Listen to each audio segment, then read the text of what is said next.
boy yamaze wagiraga uracyagira se sugisha reba sha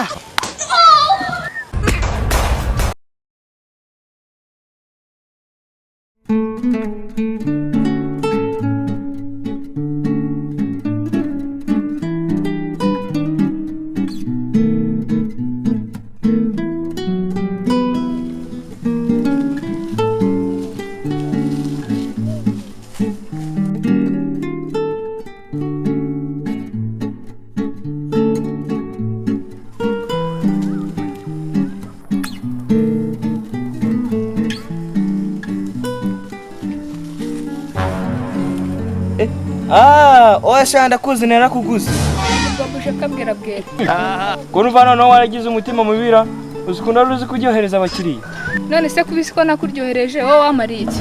ariko nanjye wibuka ko nagakubitaga bigatinda Agakubitaga. Nakubitwa n'inkuba. Reka niba ataronyibuka. Amasegonda 3. nagakubitwa n'inkuba wowe zakubitwa n'ikisi ariko di wowe izakwanirire ku muryango di wasema Ariko uretse amahane n'ubutindi ibyo bintu ko nabivuyemo ubindi bigaruye gute? vugisha kuri ngo wabivuyemo Yego rwose nabivuyemo. Nabonye biriya bintu nta mukiro birimo.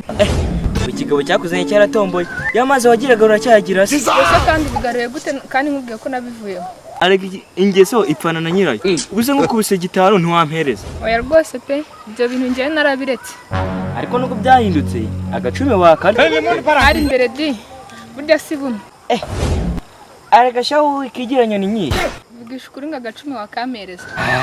ntiwumva se ibyo nakubwiraga mwana icumi da nikiniraga keretse ari 5 Ese mwana uri sere turebe ko twakigenza hariya se kandi ariko nanjye nkumbuye kuyamena hari ubari sere naguhereza dabundi se birakari ibintu bitateranya umuntu n'undi. ko bugeni no kugira igicuruzwa na testinze aho ngo hari wasanga ubujya bwariyongereye hendukira turebe ko kigitendera aho wasugisha reba sha congratulations Ahubwo se wari sere nyine ngo tubikore ko ari ahantu mwene ushaka kwidendera. ariko amafaranga uri kuri telefone